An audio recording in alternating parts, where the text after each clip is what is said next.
My name is Meg Smith. I'm a 38-year-old office worker. About 10 years ago, I got married, and now my family consists of my husband Ken, our son Grant, and myself, making us a family of 3. We're a couple who both work, but it seems that my husband and mother-in-law have always been displeased with this arrangement. Initially, they seemed to have assumed that I would quit my job once I got pregnant. However, I had no intention of doing so and have been actively working at the forefront after taking maternity leave. Hey, Meg, when are you gonna stop working? You don't need to work so hard when I'm earning, right? At first, Ken would chide me somewhat gently. But the words that slipped out of my mouth were the complete opposite of the response he was looking for. Huh? I don't plan on quitting. I love my job. Plus, I've been saying since before we got married that I wouldn't quit my job, right? You agreed to that when you married me, didn't you? When I retorted like this, Ken became silent and glared at me. At this point, I was starting to regret marrying him. He tried to persuade me by insisting there was no need for me to work since he was earning, but of course, that wasn't going to work. We were supposed to have thoroughly discussed and agreed upon both of us working before we got married. Yet, as soon as I gave birth, he started insisting that I should quit my job, become a housewife, and take care of the home, claiming it was the wife's duty. Really, he was insistent. However, I couldn't bring myself to consider divorce then, especially with our newborn son. The reason Ken started saying such things more frequently was something I had suspected. The presence of my mother-in-law. My house and my in-laws' house are only about a 10-minute walk away. The reason we live so close is because of the suggestion from Ken and my mother-in-law. Now that I think about it, that suggestion was probably so they could make my life miserable at their convenience. What, you're still working? And there are days you come home later than Ken? Why don't you quit your job? It's sad for Ken to come home and not have his wife waiting for him. Showing up at the house without any notice and starting a one-sided tirade is a frequent occurrence. My mother-in-law makes no effort to hide her adoration for her son, Ken. She's always bragging about him to the neighbors during chatting. Since she's like this with everyone, her personality is well known, and the neighbors look at me with sympathy. The only one who's kind to me is my father-in-law, who tells her, "You're embarrassing yourself, cut it out," but she just yells back, "What are you talking about?" My only son has been taken by that woman. I'm the one who should feel sorry, right? Whenever my mother-in-law causes trouble at our house, my father-in-law comes over with a peace offering. My son is fond of his grandfather but dislikes and avoids his grandmother. She seems sensitive to that, saying angrily, "That child isn't my grandchild. He doesn't warm up to me at all, isn't cute, and doesn't even look like Ken." Indeed, my son does resemble me more. He even says, "I'm glad I take after my mom." You can imagine what my son and I think of Ken and his mother. I'm at the point where I could divorce Ken anytime now. My son is now in upper elementary school. Growing up healthy and understands the unfair treatment I receive from my husband and mother-in-law. Plus, I'm the type to hold a grudge. Don't use pregnancy as an excuse to slack on the housework. You're not sick, so get your act together. Exactly. My morning sickness wasn't that bad. Are you just exaggerating? I've never forgotten how harshly they treated me during and immediately after my pregnancy. Since then, I've secretly carried a voice recorder to capture any verbal abuse from Ken and his mother. In addition to that. Hey, what's this? A camera? Oh, that. With things being unsafe these days, I've installed a security camera for protection. Yeah. Well, if it's your money, I guess it's fine. My husband brushed it off, but I installed surveillance cameras inside the house. The fact that he didn't question it much shows he really must not care anymore. The cameras have captured perfectly how my husband and his family have been treating me unfairly on a regular basis. I have almost no financial worries. For now, I pretend to rely on my husband's income because he makes a fuss, but it should be obvious that I don't need to, considering my job. Then, one decisive event happened. I can't take it anymore. Please, let's get a divorce. I pleaded, tears in my eyes, from the hospital bed. My husband and mother-in-law looked at me with a smirk. Remember, you're the one asking for it, got it? Take the kid with you, too. We don't want such a useless child anyway. I looked down, hiding my smile from their view. I knew what I had to do.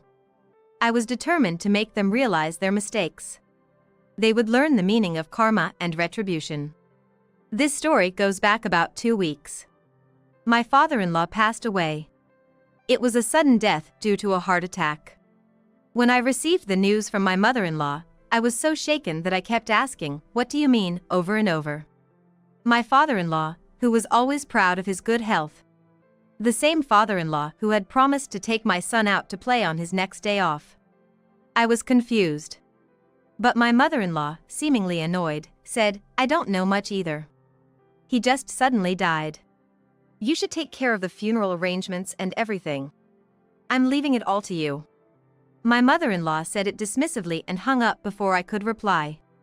I was furious at her attitude, but more importantly, I hurried to arrange the funeral to properly send off my father-in-law. Of course, my husband didn't help at all.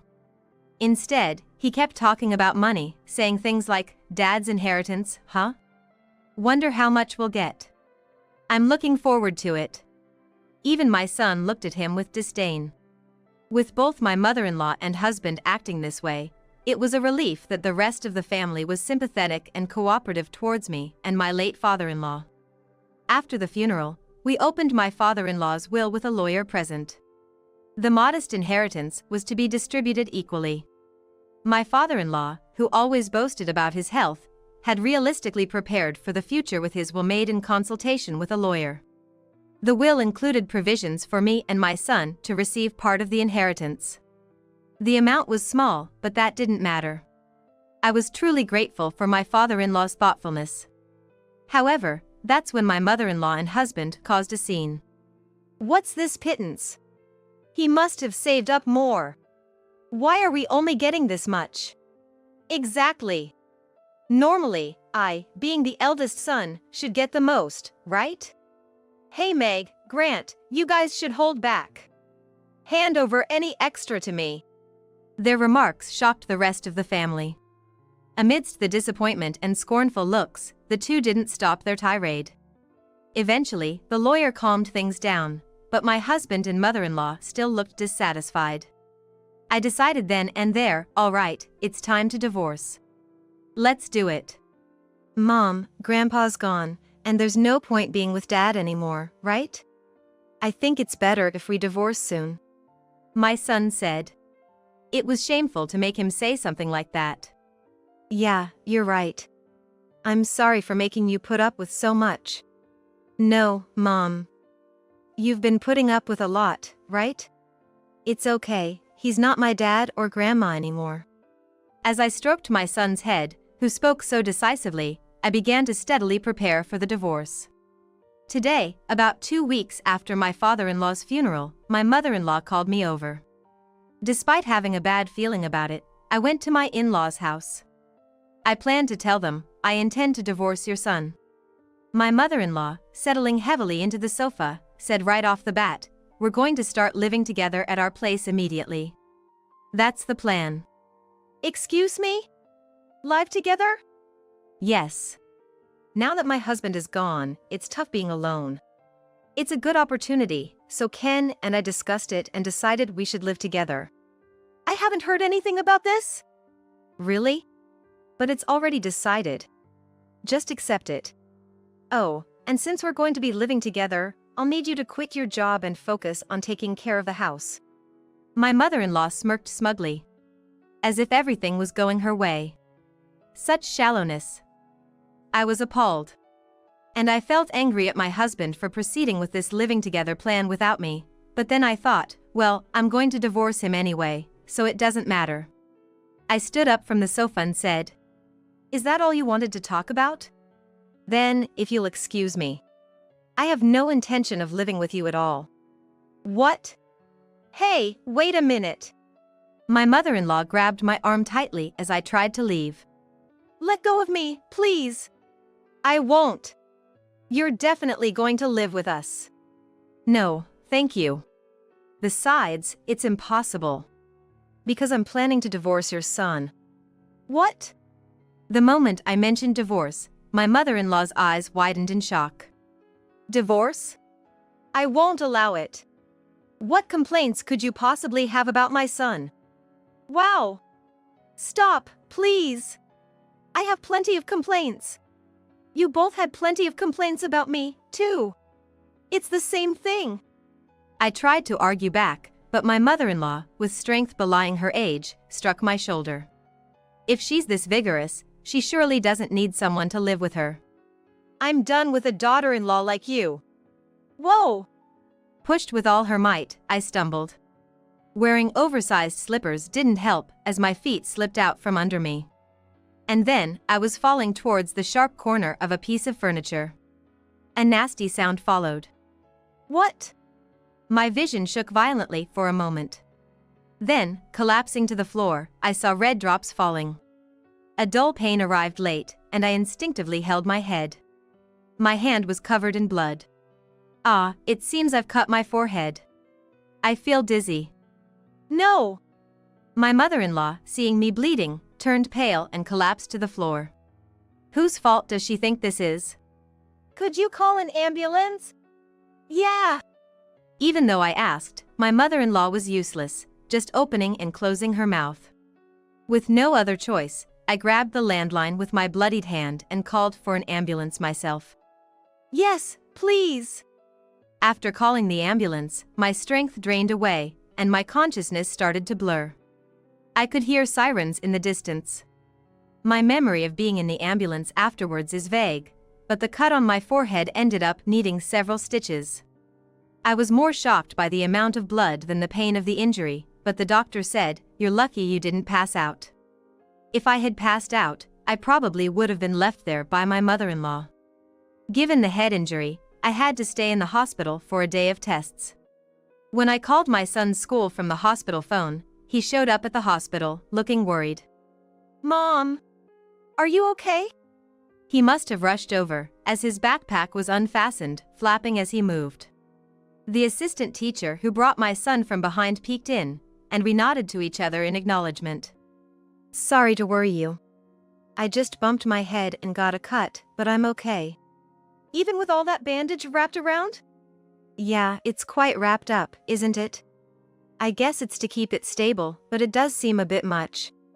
Trying to reassure my son, I smiled, but he scrunched up his face, looking like he was about to cry. Just as I reached out to comfort him, noisy footsteps approached. My husband and mother-in-law burst into the room, making a loud noise as they opened the door. My husband glanced at me on the bed and snorted. Look at you, you seem fine. Making such a big deal over a little injury. Big deal. His tone was unbelievable for someone talking to his wife, let alone someone who's injured.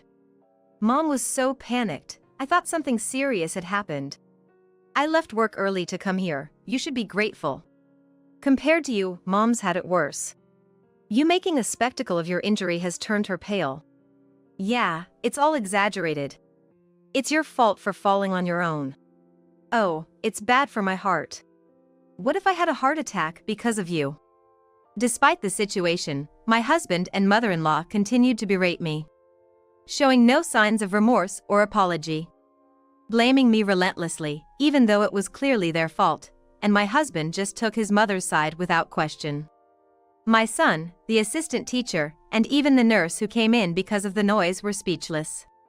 For a moment, I thought about playing the interactions with my mother-in-law recorded on my voice recorder at high volume, but I was in silence. What happened earlier made it clear. Even if I brought up divorce firmly, these people would never agree. Rather, I become stubborn, unsure of what they might do next. If I stay around them any longer, both my safety and my son's safety are at risk. When dealing with these kinds of people, it's best to play it cool. Act weak and pretend to seek mercy from the other side. Let them underestimate us and make their own mistakes. Luckily, they're simple and easy to manipulate. For our future, I'm going to do it. Why don't you talk back like you usually do? You're unusually quiet. My husband said as he leaned in to look at my face, then recoiled in surprise. Tears were in my eyes. Of course, fake crying. The tears, nearly spilling over, surprised not only my husband but also my mother-in-law and son. Given that I always showed a strong front. My voice was deliberately weak and frail as I said, "Please. I can't take it anymore. I want a divorce. Right now, I'm an actress. They need to see me as someone who's always been strong but finally broke down because of this incident. My rarely shown tears will seem all the more real to them." As expected, my sudden change shocked my husband and mother-in-law, but they soon wore smug smiles. "A divorce? I heard it from Mom, but are you serious?" "Yes. I've tried my best, but I can't do it anymore. I can't be the perfect wife you want. I'm sorry it took me so long to realize. I've wasted 10 years of your life." "Exactly. Finally realized your place, have you? So quick to get cocky. Such a predictable man." "Yes, so please, let me leave. Please, just let me go." I emphasized that it was my inadequacy and concern for him that led me to choose divorce. I wondered what I would do if my mother-in-law pointed out the inconsistency in my attitude, but like a mother, like a son. She reacted just like my husband.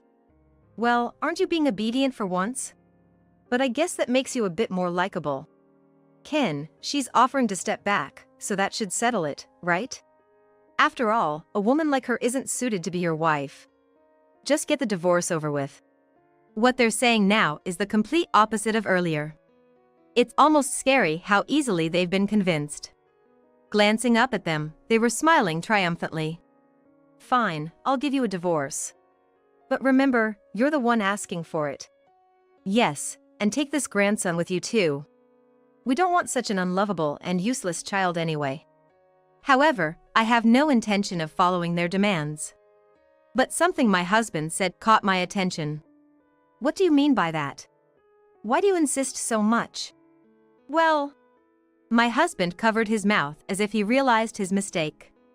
Behind my facade of a trembling expression, I was astounded at his carelessness. Absolutely, how careless can one be? He clearly looked guilty. My husband seemed hesitant at first, but quickly became defiant. "I have a lover. I've been having an affair.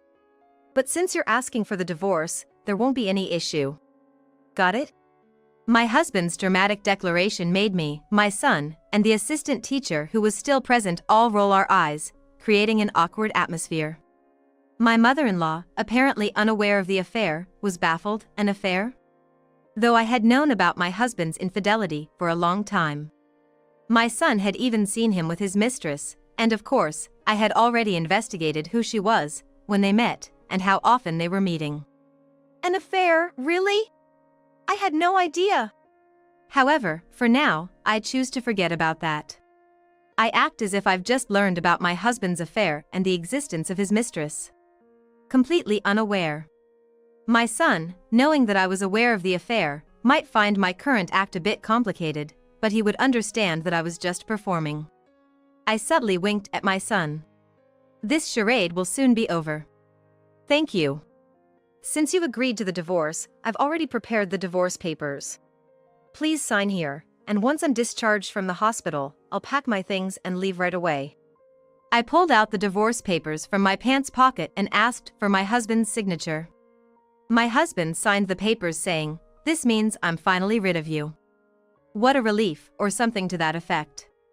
"Make sure you leave our house quickly, or I'll throw out all your stuff. Yes, don't bother Ken anymore." After causing a huge scene, my husband and mother-in-law left the hospital room. I stopped my tears instantly and returned to a calm expression. Maybe I overdid it, but they seemed to have fallen for it, so that's good enough. "Mom, that was amazing." My son tentatively started speaking.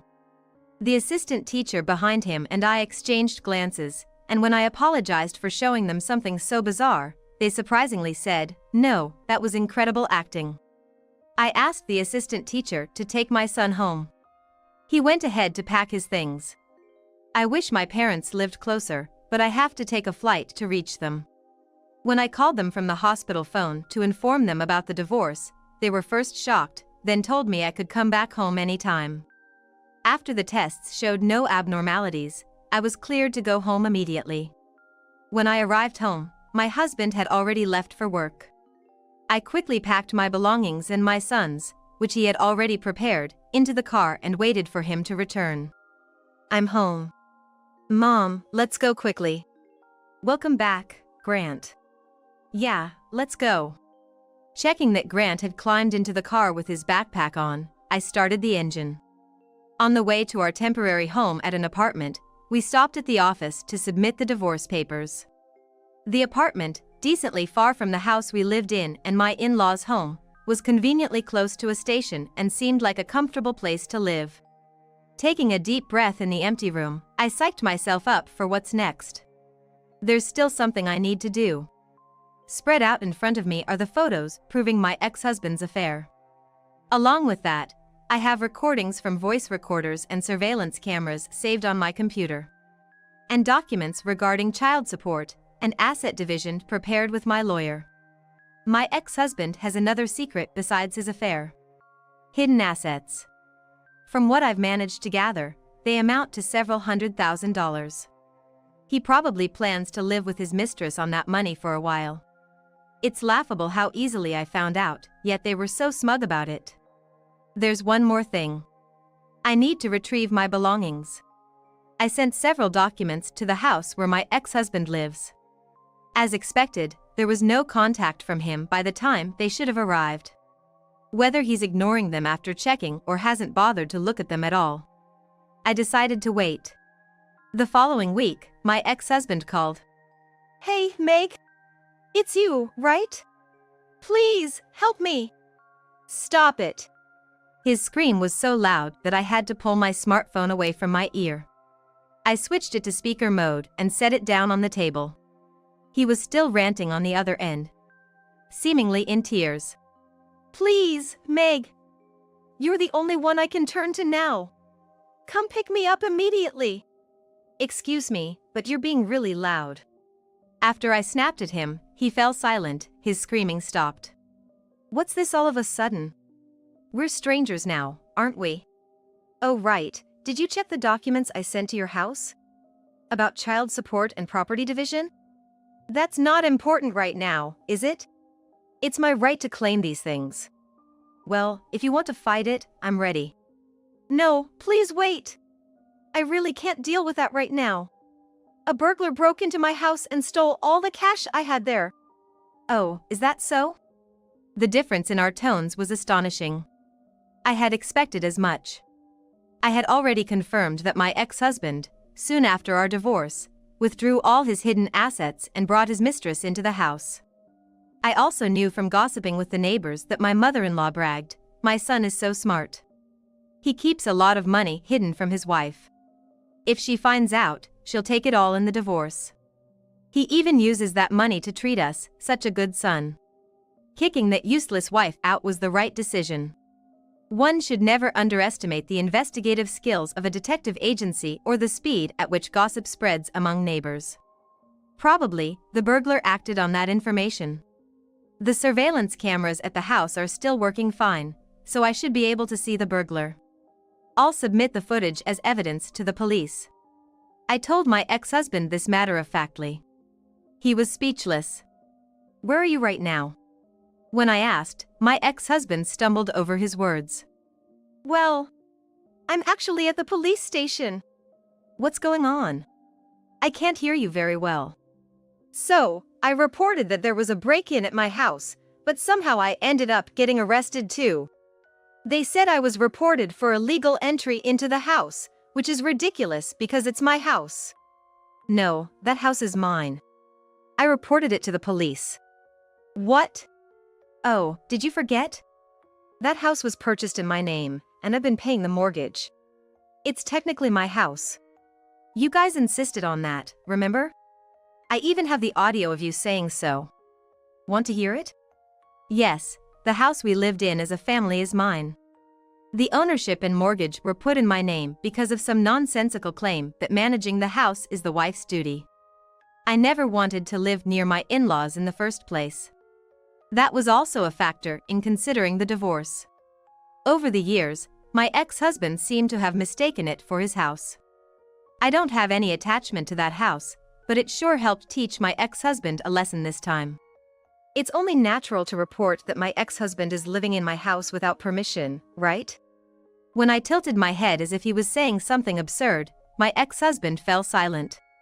Moreover, I'm planning to sell the house since I'm moving out. I've even gotten an estimate. Selling it should cover the mortgage. What? You're selling it? What am I supposed to do then? That's not my problem. Why don't you live with your beloved mother? Weren't you and your mother planning to live together anyway? When faced with reality, my ex-husband fell silent, then came at me with a voice filled with tears and a plea that was frankly nauseating. Look, the only person I can rely on now is you. The mistress left me because I don't have money. I will do everything thoroughly. I'm the type to hold a grudge. Please, I'm begging you.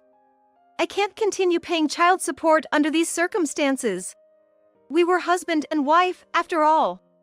If you were my wife, you'd help me. What? Don't say such disgusting things. I have no pity or mercy for you.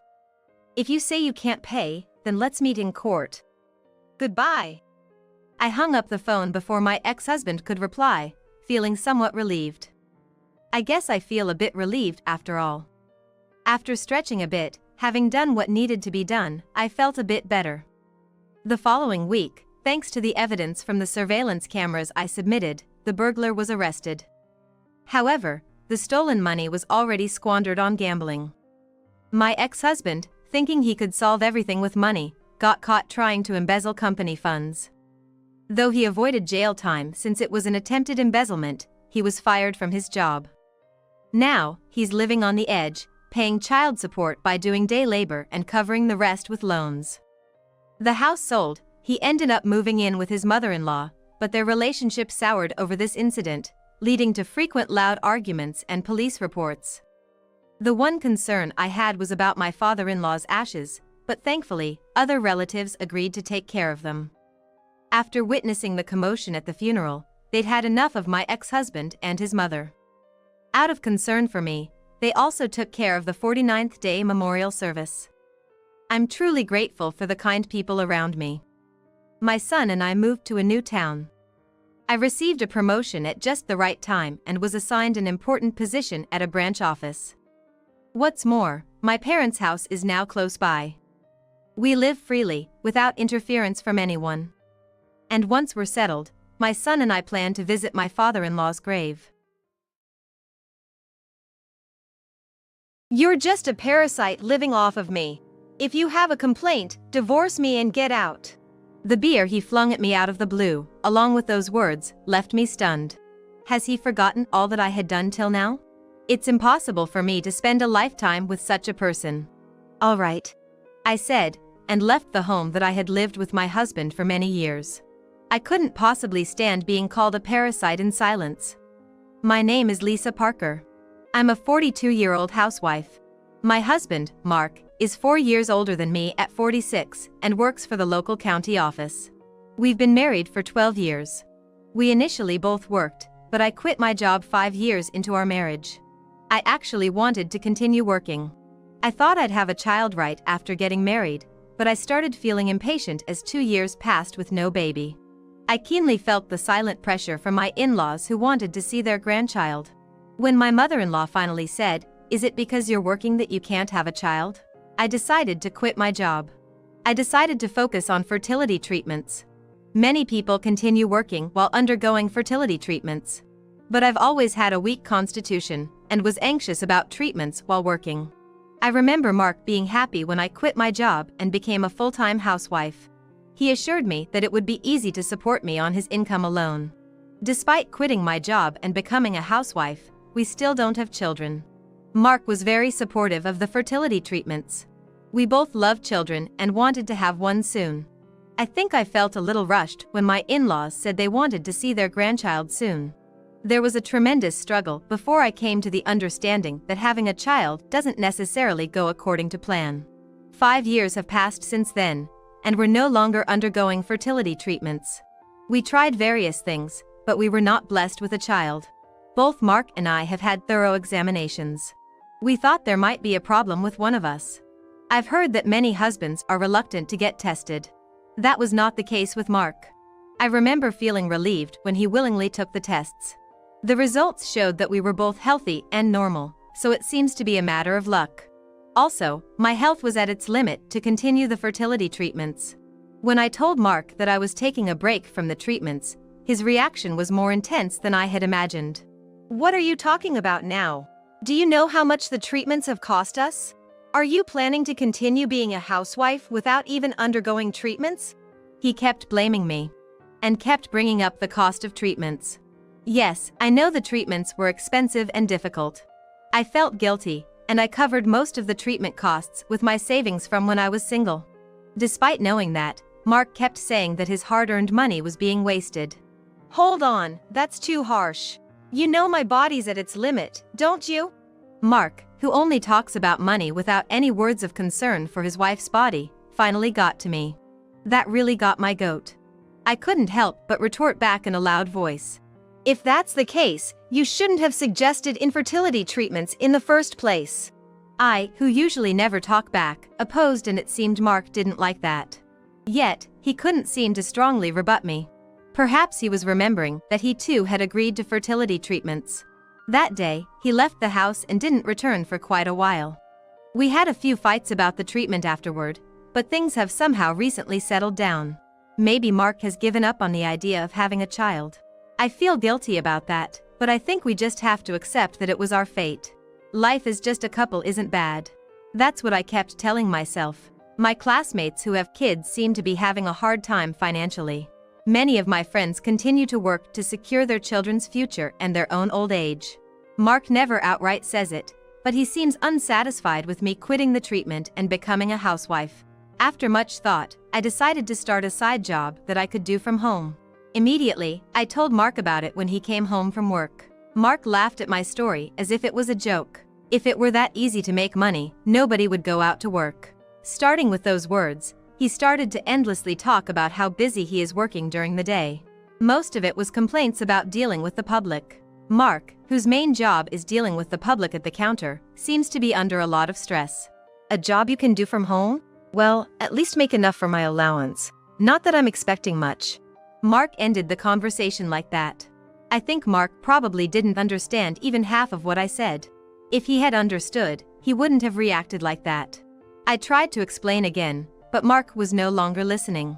Don't try to enjoy working from home, just go get a part-time job somewhere. As I tried to start speaking, Mark turned a displeased face toward me. Mark somehow has the perception that he's the only one working. This won't do for a conversation. I decided in my heart not to talk about my side job until I can proudly tell Mark about the money I've earned. And so, I started a side job from home. Mark remains unchanged, not promoted, and always in the same department.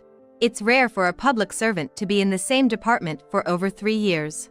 It seems that he is thought to be unhelpful in other departments. Mark, who has been left behind while his peers are steadily being promoted, seems more stressed than ever, which I can tell.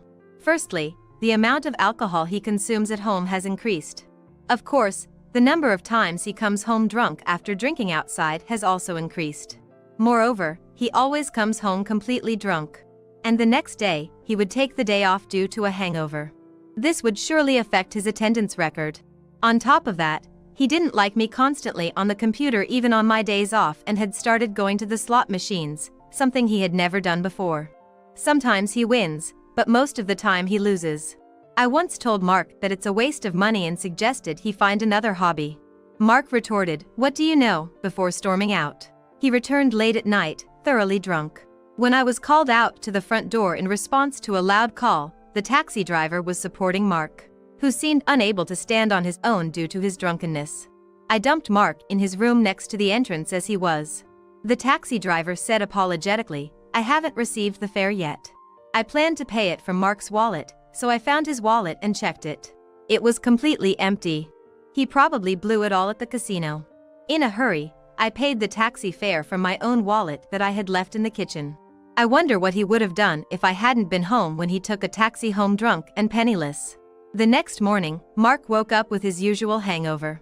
He claimed to have no memory of the previous night. "You've been drinking too much lately. It's not good for your health, be careful." As I handed him a hangover remedy and water, Mark made a somewhat malicious expression. I braced myself for some sarcastic comment, but he said nothing. But I am certain that he harbors some dissatisfaction with my words deep down. Proof of that is that he has stopped making eye contact with me entirely. Despite it being a much-awaited weekend, Mark shuts himself in his bedroom due to his hangover. After finishing house chores, I sat down in front of my computer to do my work. Public servants have a 2-day weekend. I decided to be lenient and let him enjoy his heavy drinking on a Saturday. With these thoughts in mind, I start my work. At first, I was worried about Mark, but as I focused on my work, I completely forgot about him. Time flies when you're focused. Before I knew it, it was Sunday evening. Mark's hangover was severe, and he was unable to eat lunch. As night approaches, he seems to be somewhat back to his usual condition. I was focused on my work until Mark, who spent his day off lounging in bed, called out, "Dinner." "Huh? Is it that time already? I didn't notice because I was so focused." Startled by Mark's voice, I checked the clock on the wall. It was almost 7 p.m. "Hurry up, I'm hungry." Mark, leaning on the entrance door with his arms crossed, looked disgruntled. Indeed, I had completely forgotten about dinner, that was my mistake. Feeling sorry, I left my computer.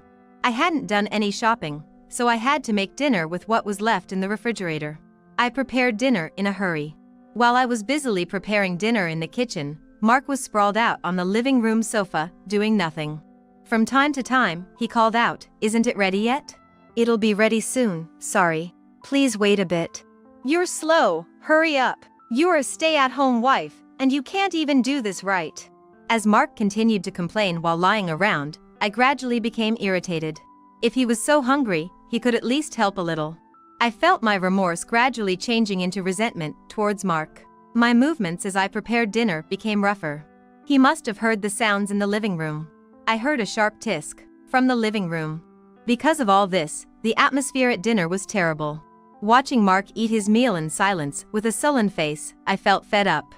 It must have shown on my face. Suddenly, Mark splashed the beer he was drinking at me. Caught off guard by the cold beer in my face, I was momentarily stunned. The beer was chilled and I certainly hadn't expected such an action from Mark. Beer was dripping from my chin. "If you have a problem living off my hard work, you parasite, then get a divorce and get out." His face, flushed red, probably from the alcohol, was shouting at me, still stunned. He kept grumbling even after his outburst. "A parasite? You think of me as a parasite?" I asked Mark, looking straight at him. It upset me more to be called a parasite than having beer thrown at me. I need him to correct those words and apologize no matter what. At my thoughts, Mark snorted in derision. "Don't feel like you're working just because you do a little side job for pocket money. You're not working, you're spending all of my earnings and savings on infertility treatments, and even after all that, we don't have a child. You stopped the treatment because you were feeling unwell and remain a housewife." Mark began his usual rant about how much stress he's under from work. Indeed, being a public service clerk likely involved a lot of complaints. I empathize with that, but it was Mark who chose this job. He should simply do his job without constantly complaining about it. "If we were both working, my hardships would have been less. I might have quit this job I hate. I'm working and enduring for your sake." Mark was blaming me for all the stress from his work. I was truly taken aback. I don't remember him being like this. Maybe his personality changed as he watched his peers climb up the career ladder. Seeing me listening silently, Mark smirked unpleasantly. He seemed to mistake my silence for my inability to argue back. Truthfully, I was just too astounded to speak. "If you have complaints, then let's divorce." Mark repeated the word divorce again. Does he think that mentioning divorce will make me reflect on my actions and apologize? "Understood," I replied calmly. I had nothing else to say to Mark. If he wants to make a fuss about divorce, then let's divorce. Determined, I wiped the beer off with a towel that was nearby. It was sticky and uncomfortable. "I'll leave." I got up and opened the drawer where I keep my important belongings. In there was a divorce paper that we had written together as a precaution to stay close to each other when we first got married. I never thought we would have to use it. The divorce paper already has both of our signatures. We just need to fill in the date and submit it. Mark, remember this? The divorce paper we wrote when we first got married. It's a pity that we have to use it. I opened the divorce paper in front of Mark to show him. Mark seemed to have completely forgotten the existence of the divorce papers, his eyes wavering a bit in shock. My affection for him cooled immediately, making me think he wasn't really serious about the word divorce. I was so mad at myself for not seeing that he was such a small-minded man. I neatly folded the divorce papers and tucked them into my pocket. Hurry up and get a lawyer to process this. I'll feel refreshed once I get rid of this parasite. Get it over with quickly. I finished my dinner and left the dining table as it was. I returned to my room, quickly packing only what I needed into my bag. Mark was still drinking beer in the dining room, but I decided to leave the house without saying a word to him. Honestly, I didn't want to see Mark's face anymore. I boarded the train and returned to my parents' house. My parents' home is about an hour and a half away by train. My mother looked surprised to see me come home without any notice, but she seemed to sense something was wrong by my demeanor. "I'm home." When I said that in a small voice, my mother warmly welcomed me with "welcome back." Whether it was the relief from hearing my mother's voice, I don't know, but I ended up sitting down right at the front door. My father, wondering what was going on, also showed his face at the entrance.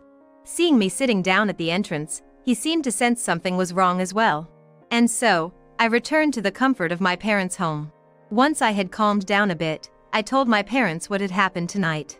My parents, who knew that I, who had been frail since I was a child, had been working hard on infertility treatments, were beyond angry and flabbergasted at Mark's lack of consideration. When I finally told them that I was called a parasite, my father slammed his teacup down on the table. The noise was so loud that both my mother and I were startled. Looking at me, my father said quietly, "Fight this through to the end." The next morning, I contacted a lawyer. I went straight to the lawyer's office. My marriage to Mark will be over soon. After visiting the lawyer's office, on the way home, I passed by the town hall where my husband works. There was Mark. As I thought about our life as a married couple, there weren't many good memories. Thinking it couldn't be, I thought back to our newlywed life with Mark, but indeed, there were no wonderful memories. I was convinced in my mind that we divorced because we were meant to divorce. While Mark was at work, I returned to the house where we had been living together and quickly moved out my belongings. It would be impossible for me to do it alone, so I asked my father and brother to lend me a car. Thinking that some heavy lifting would be necessary, even my cousins who lived nearby came to help. At this time, all the men in my family unanimously said, "We thought you would divorce." Even my brother had said he didn't like Mark from the time of the wedding. Why didn't you oppose my marriage then? I couldn't help but blurt it out. My father and brothers laughed out loud at my words. Apparently, they had opposed it, and I had just forgotten. Just like the saying "love is blind," I was infatuated with Mark before our marriage. Opposing opinions probably didn't reach me. I felt a little embarrassed, realizing that memory is something that can be overwritten to suit one's convenience. After removing the necessary items, I wrote a letter to Mark. I left a note stating that my lawyer is processing the divorce, and that I had already moved out my belongings, so he could do as he pleased with the rest. I tried to think of something nice to add, but nothing came to mind. Finishing the letter brought me an incredible sense of relief, to the point where I was surprised at myself. The moment I locked the front door and threw the keys into the mailbox, I felt like dancing. I realized that my marriage to Mark had been a continual exercise in patience. I had braced myself for Mark's immediate contact, but there was none on the day I moved out, or the day after. Then, 3 days after I left the house, I spent the day shopping with my mother for the first time in a long while. It was partly a change of pace, but I also wanted to thank my mother who had accepted me back home without saying anything. As it was nearly Father's Day, I decided to pick out a gift for my father with her. After enjoying the shopping, we returned home a bit past 6 p.m. I had unintentionally left my cell phone at home, and I hurriedly checked it when I got back. There were a terrifying number of calls and emails from Mark.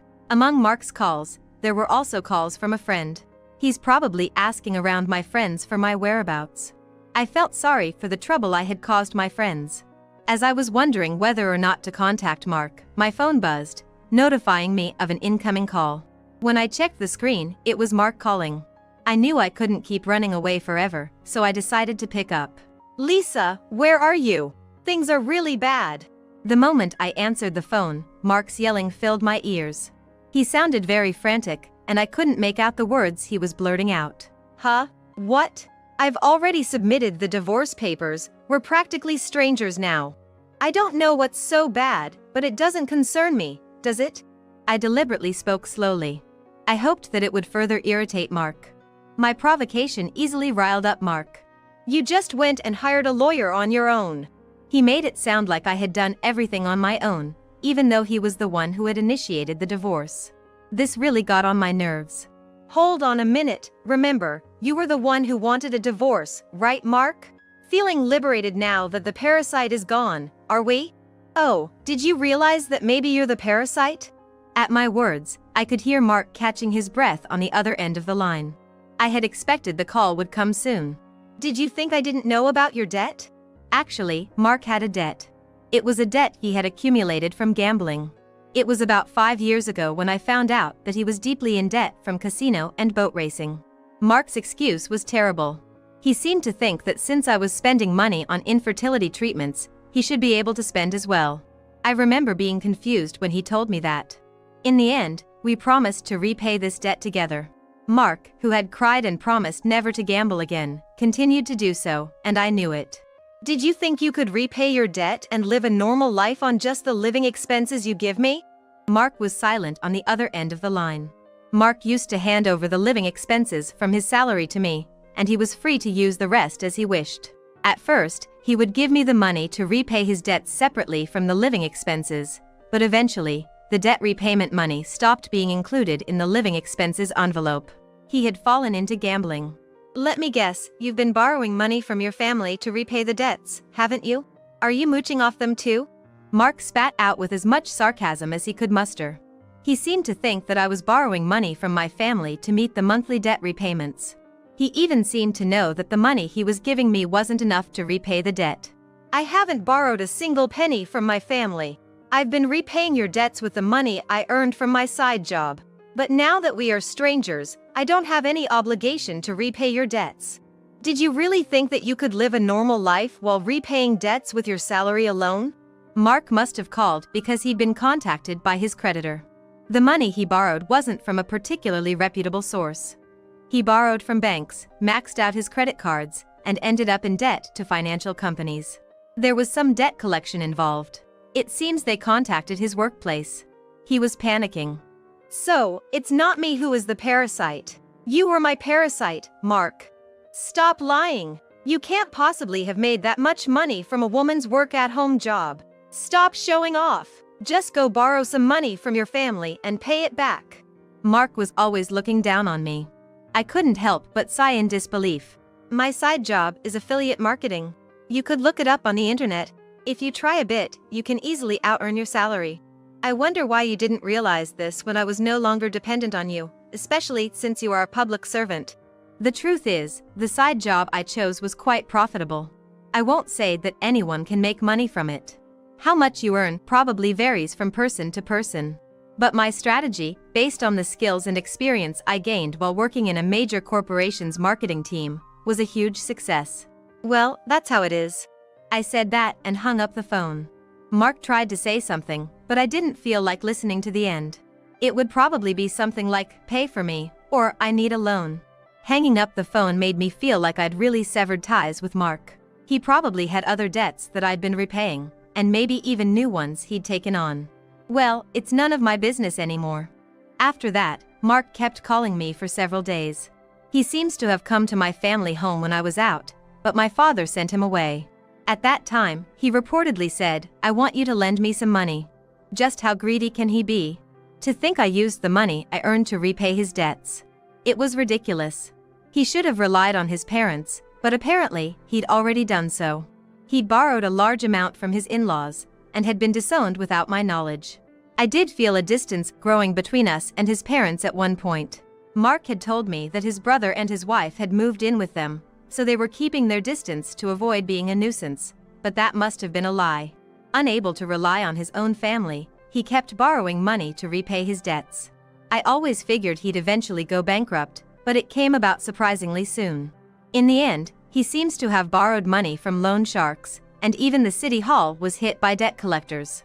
There were also harassing phone calls that caused the city hall's phone lines to go crazy, causing a big problem. Eventually, rumors spread, and Mark lost his place at work and resigned. I heard rumors that he is now unemployed and on the run from debt collectors. He has become less than a parasite now, more like scum. Having moved back to my family home, I decided to stay there. We're renovating the slightly old family home, and my mother is putting her heart into creating an English garden she's always longed for. My affiliate marketing is going well, and I'm not short of money. Most of all, I'm happy that I can spend the money I've earned on my own. Once the English garden is complete, I'm thinking of opening a cafe. So, it's on you to pay back the debt, he said. Out of the blue, my husband dumped his debts on me and vanished. No matter how many times I tried to reach out to him, I couldn't get through. What should I do? I can't possibly pay off such a large amount. But there were people who rescued me when I was at my wit's end. Mom, we'll be okay. The one who said this was my daughter. My name is Karen Sullivan, 35 years old. I'm a working mother living with my husband, John. John and I met at a mixer, which we attended as fill-ins. I was nervous, but John took the initiative to strike up a conversation and we quickly became friendly, exchanging contact information. After that, we kept in touch, gradually growing closer. And we started dating. I couldn't believe that I ended up dating a guy I met at a mixer. When I first started dating him, I told my sister, Lisa, about John. Lisa laughed and said, "I can't believe you're dating a guy you met at a mixer. I thought you would date someone from your workplace since you're so quiet." I've never been the outgoing type, and even after I became old enough to drink, I didn't attend social drinking parties with coworkers or friends. I was surprised too, I replied. You were just there to make up the numbers, weren't you? She teased. Yes, I admitted. When I showed her a photo of John, she was pleasantly surprised, saying, "He's unexpectedly handsome." After that, we caught up on each other's lives for a bit before parting ways. Lisa is single with no boyfriend. She seems to prefer being alone because it's easier, and has absolutely no interest in getting married or having a boyfriend. Though I understood her perspective, my thoughts were consumed with envisioning a future with John. Just imagine, if our relationship continues to go well, we get married, and have a child, how happy would I be? On my way home after talking with Lisa, I found myself smiling unconsciously. A few years later, John and I were happily married. I remember how I burst into tears when he proposed. We rented a new apartment and started our life together. We had never lived together before, so being able to spend the entire day with John felt like a dream. Although we both worked full-time and our schedules were mismatched, we made time to eat together and sleep side by side. We made a conscious effort to spend as much time together as possible. We had the same days off, so we would either lounge around at home or go for drives. Every day was filled with joy. Then, a significant change came into our lives. We had a baby. I will never forget the moment our little girl was born. She was so tiny, fitting perfectly in my arms. So, this is what happiness feels like. Our families celebrated with us in full swing. We named our baby girl, who had blessed us with her arrival, Susie. Before Susie was born, I had quit my job and was putting my all into my role as a full-time housewife, juggling household chores and childcare. Even though he should have been tired from work, my husband, John, would take over the chores and the childcare. I'll take care of Susie. You go ahead and rest, he would say. All right, thank you, I'd respond. I was glad I had married John. But, years later, I would come to realize that my thinking had been a mistake.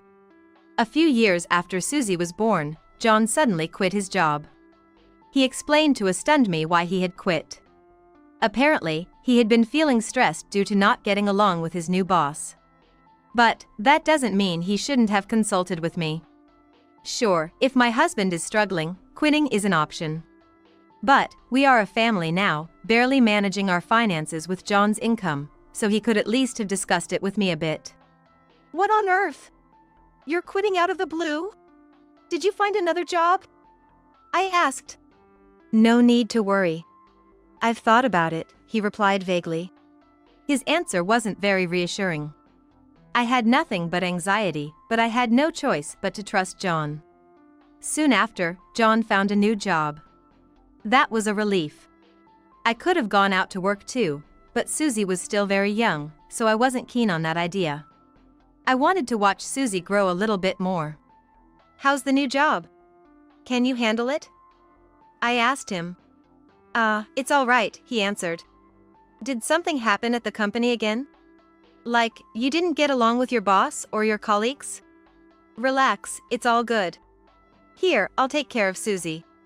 Go take a bath, he suggested. Really? All right, thank you. Something seemed off. But I thought it would be too persistent to keep asking, so I left Susie with him and went to take a bath. A few days later, John came home with a gloomy expression. I tried to ask him what had happened, but a familiar feeling came back to me. Yes, it was when John had suddenly quit his job. Had he quit again? I hoped that my hunch was wrong. But that hope was quickly shattered. I quit my job, he announced. Why? I asked. I just couldn't get along with the people there. They kept bossing me around. Can you believe it, being ordered around by people years younger than me? I just can't stand it, he explained. I see. Well, we can look for another job, right? I can help too, I offered. Suddenly, John's face turned scary. And he yelled at me. What's with that look? You're not happy that I quit my job? You're living off my money, after all. How dare you talk down to me while you're just a housewife? With that, he threw his bag onto the living room couch. Hey! Shut up! John ruffled his hair, took out a bottle of alcohol from the fridge, and guzzled it down as if to get rid of his irritation. I had never seen John like this before. At the same time, an indescribable fear came over me. I didn't mean to talk down to him at all, and I had offered to help. John seemed very frustrated, and after showering me with a slew of angry words, he plunked himself down on the couch. I was left wondering what had happened, just listening to John. Perhaps it started from that day, the rift between me and John. From then on, John started a cycle of quitting jobs, never staying for long. Unable to secure a stable income, we had to scrape by. Hey, isn't it about time you settled down with a job? I said. Initially, I refrained from nagging, considering John's feelings, but as things were getting out of hand, I couldn't help but speak up. Enough with your nagging. If you want money, you can earn it. Don't rely on me too much, he retorted. But what about Susie? I questioned. I don't care, he responded. By then, John seemed to have lost interest in Susie, treating her like a burden. He was so happy when Susie was born, but now he seemed like a completely different person. No matter how much I pleaded, John would not hold down a job. After much thought, I decided to leave Susie with my friend Lisa and start working myself. I'm sorry for dumping this on you, I apologized. It's totally fine. Susie and I will have fun together, Lisa reassured me. Thank you, I said. Susie was only just starting kindergarten, but I wasn't too worried. Not only because I was leaving her with Lisa, but also because Susie seemed mature for her age. She could read newspapers, and she could write stories using simple words. Her personality was also quiet and somewhat detached. At first, I was honestly anxious. Would she make friends in the future? Could she properly interact with others besides me? But I found that I didn't need to worry, it seemed like she had made friends. As a parent, I was very relieved. With all this in mind, I decided it would be okay for me to start working. Surprisingly, I found a job quite easily. Thus, I began working full-time.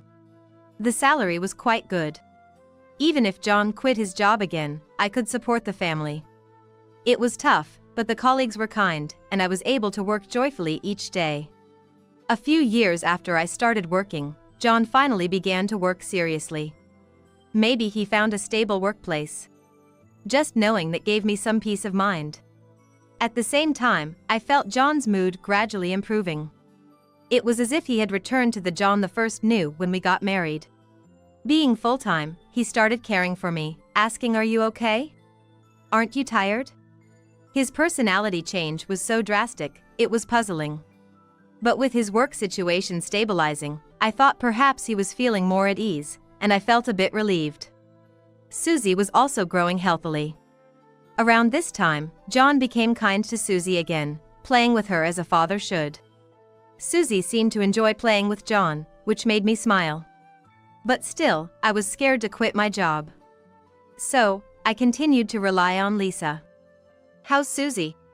Does Susie seem lonely? She's super happy. Lisa responded. As long as Susie was happy, that was enough. I breathed a sigh of relief, thinking I needed to treat Lisa to dinner since I'd be depending on her from now on. A few years later, Susie, now in 3rd grade, seemed to be enjoying her everyday school life. Our family relationships seemed to be as good as they once were. It made me wonder what that period when John and I were clashing was all about. We were doing well as a family. Then, during a conversation with John, he made a suggestion. "How about we get a new car?" "A car?" "Yeah, I mean the one we have is okay, but I think it's time for a change. You know, it's hard to keep up with the maintenance, and there's the annual inspection." Indeed, the car we were currently using was something we bought a few years back. Each time the car inspection rolled around, the number of problems seemed to increase, and the repair costs were a concern. "Yeah, it might be time." "I knew you'd say that. Karen, I've already got some brochures." "Eh? Already? Thank you." I never knew he was so keen on getting a new car. With a little bit of confusion, I started going through the brochures with John. "Susie, come here. What kind of car do you want to ride in?" John called Susie, and we all ended up flipping through the car brochures together. But I never imagined that this very act of John's would be the beginning of a tragedy.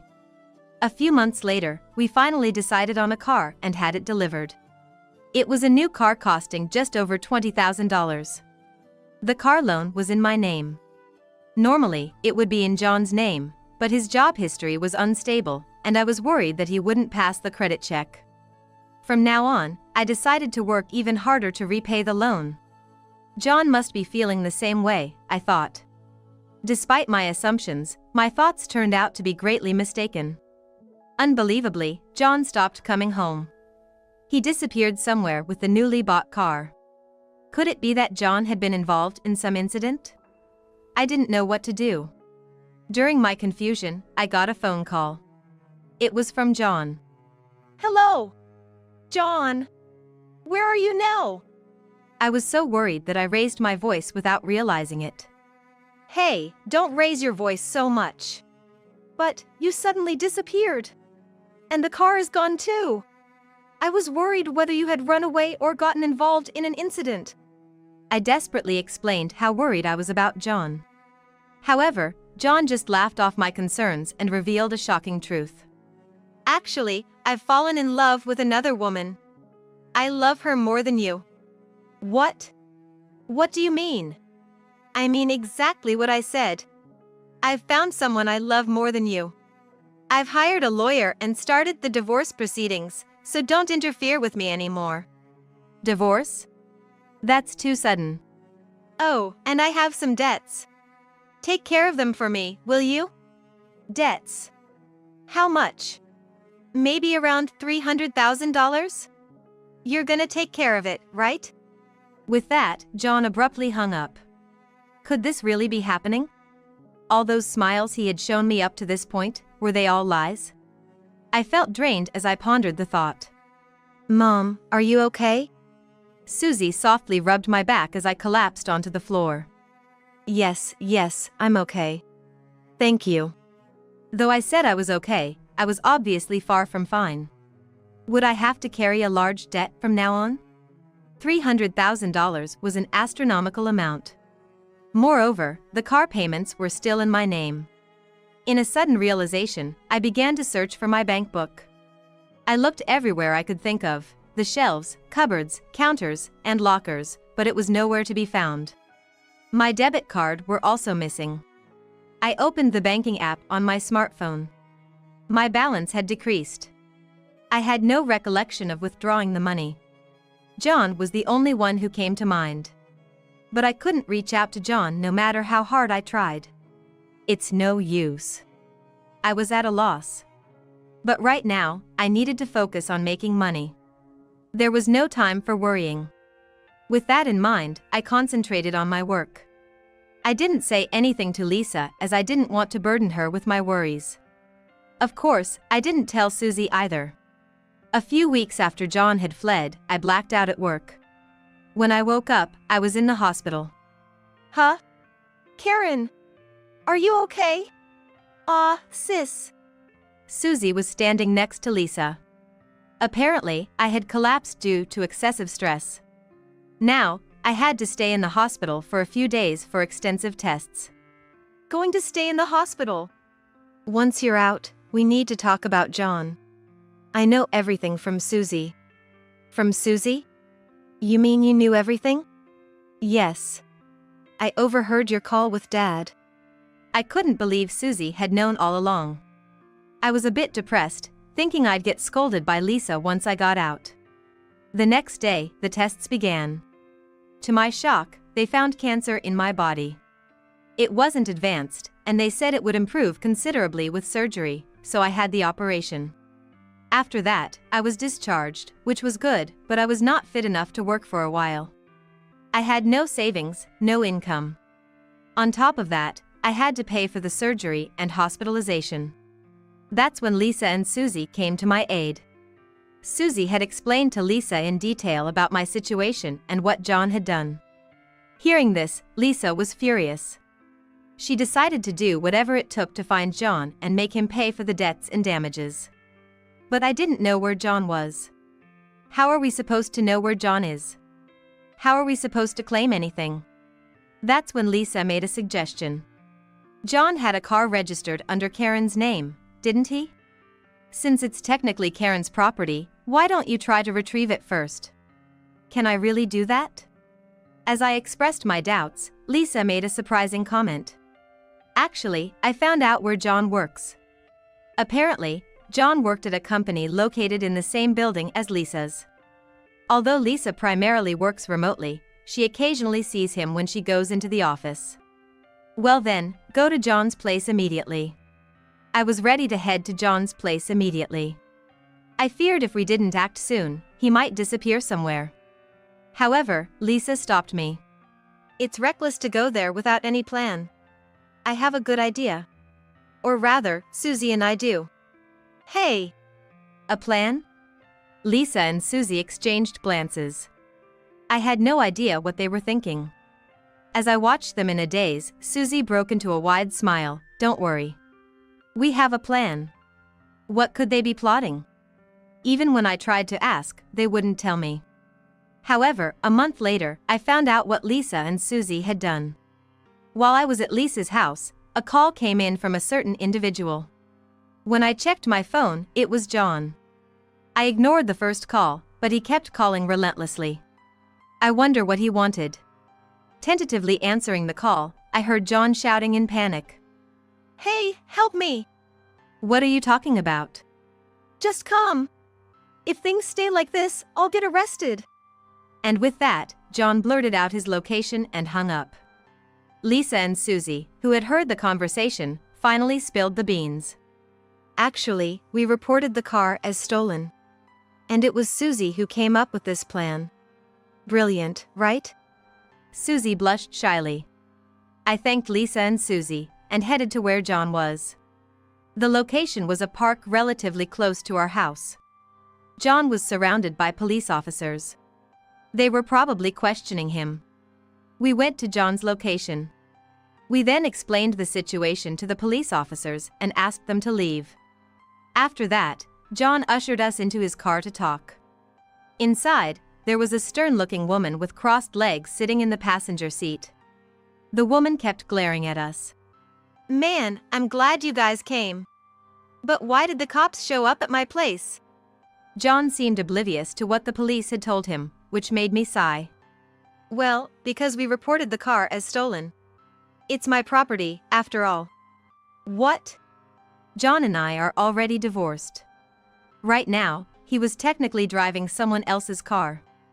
It was only natural that a stolen car report would be filed. I guess he never expected something like this to happen. As John was stunned, Susie hit him with another blow. Hey, why did you leave us? Why did you borrow money and never pay it back? Why? John heaved a sigh of exasperation. However, he did not initiate any conversation. You planning on staying silent? Well, if you keep this up, I'm gonna call the cops. You do realize you've already committed a crime by using my name without my consent, right? Hearing this, John began to talk hesitantly. The name of the woman he was cheating with is Linda. It seemed she had just joined the company where John is currently working. They became close at the welcome party and ended up in a romantic relationship. And apparently, about 3 months ago, he got her pregnant. Indeed, Linda's belly was showing. So, that's why you abandoned us, I said. Abandoned is such a harsh word, he replied. But it's the truth, isn't it? I countered. John looked taken aback as Lisa suddenly chimed in. Watching his reaction, Lisa pressed on with the conversation. Next, Lisa started lecturing John about his past behavior.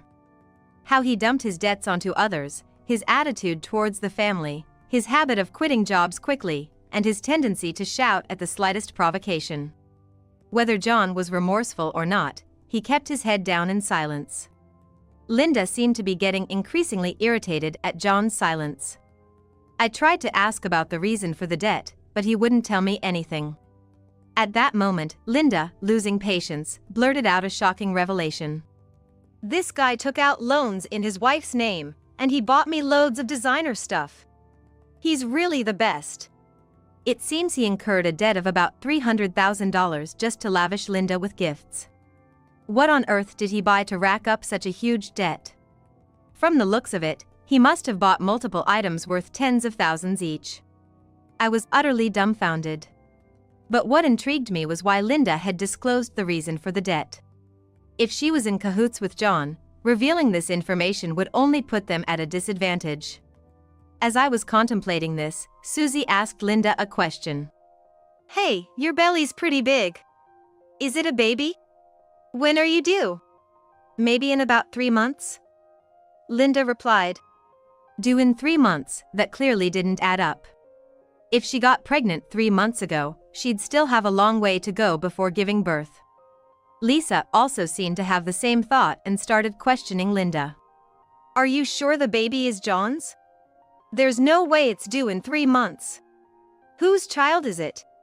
Lisa was even more direct in her questioning than I had expected. I was shocked, but it seemed that Linda had decided to spill the beans here. Exactly. The baby isn't John's. I was actually considering keeping it a secret, but I figured it might turn into trouble if I got further involved with him. So, I just told you all, Linda confessed. Why did you tell us about the debt? I asked. Yes. I guess I'm done with John, Linda said, laughing crudely. Just being in this hellish scene made me sick. John looked at Linda, disbelief etched on his face. What do you mean by that? John shouted. Well, it means exactly what it sounds like, Linda retorted. The spat between John and Linda had turned the already hellish atmosphere even worse. However, Lisa broke the tension. I'm calling the police, she said nonchalantly. What? Why? Linda exclaimed. Both of you aren't listening to what we're saying. And in case you've forgotten, using Karen's name to get into debt is a crime. And John, driving her car without permission is a crime too. As far as we're concerned, you and Karen are strangers now, Lisa explained. With that, Lisa told me to call the police.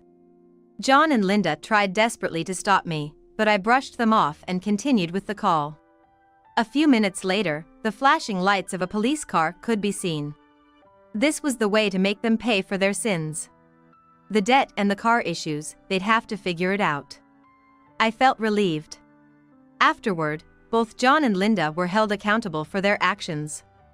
Neither of them received probation nor were they sent to prison, but they were ordered to pay me damages, child support, and repay the debt.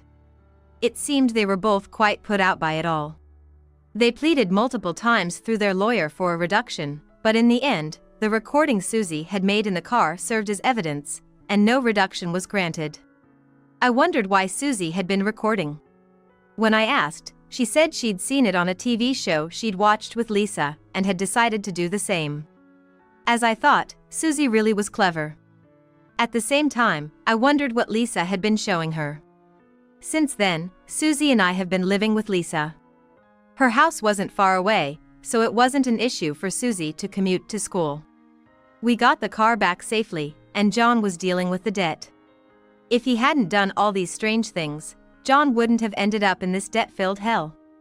This situation would definitely not have gone smoothly if it hadn't been for Lisa and Susie. I continue to work every day to provide a happy life for both of us.